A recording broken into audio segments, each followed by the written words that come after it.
For the past 18 years, the Department of Correction has been involved with offering crews out to different state agencies. We've been involved with the Department of Conservation and Recreation, DYS, MEMA, many cities and towns. We've assisted in storm cleanup throughout the years, winter storm cleanup, shoveling sidewalks, shoveling footbridges, fire hydrants for cities and towns.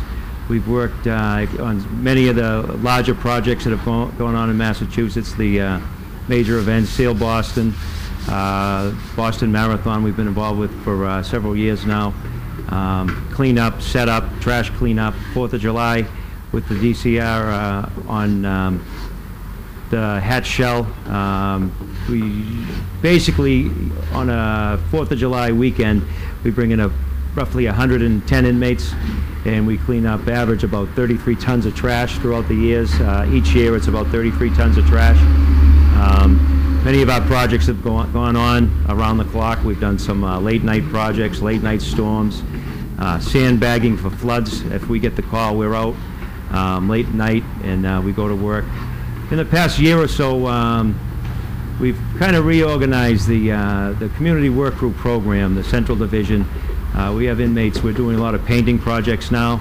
We have somewhat of a skilled paint crew program. Where in the past we would go out and paint the skating rinks, and the inmates were never really told on how to paint, how to clean a paintbrush, how to identify lead paint, and now we're training the inmates just the basics of that, on how to clean up a work site when they're done. And there was never much work, thought put into that, but that's just as much as the job they're doing. How to set up ladders, how to set up their staging. So there's a lot of time and effort goes into it. We have landscaping crews now.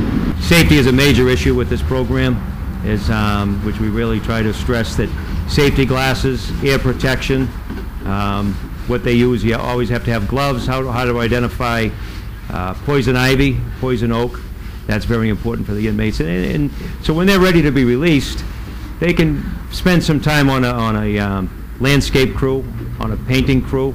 So when they get out, they just know the basics. And in the past, we would pass them on, and not much thought went into it. But now, if they go out, they can get if they're willing to work, and they can get on a good paint crew, and they're trained. We can put out some real good painters, and they could compete with anybody out there now that's working at a painting company. Some of our guys, they've been on a crew for 7-8 months. They can produce. They can get do a great job. At this time, we have 3 crews assigned to this portion of the program, and we're in the process of working up. We have 3 more officers coming on board for this program. The future of the community work group program is we have a lot of inmates in minimum security and approaching release, and we'd like to take them a year or so before release and work them through just the basic labor programs. We have community work crews placed throughout the entire state of Massachusetts. Today we are at the Emerald Necklace with a community work crew working. For instance, in 2008 we had over 1.1 million hours of work hours, and which realized over $8.1 million of savings to the Commonwealth of Massachusetts. Another initiative of the community work group program is a recycling program, which was recently initiated. And what we do is we recycle at events. Some of the major events have been the Boston Marathon, 4th of July, the Pan Mass Challenge, and we focus on recycling all the cardboard and the plastic and keeping that out of Massachusetts landfills.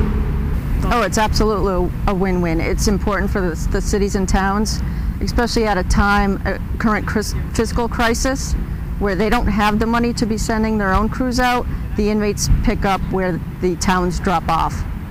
The inmate benefit is it instills a basic work ethic. They have a time to get up every morning, and they come out, they do their job, they see how it's accomplished, and it builds teamwork.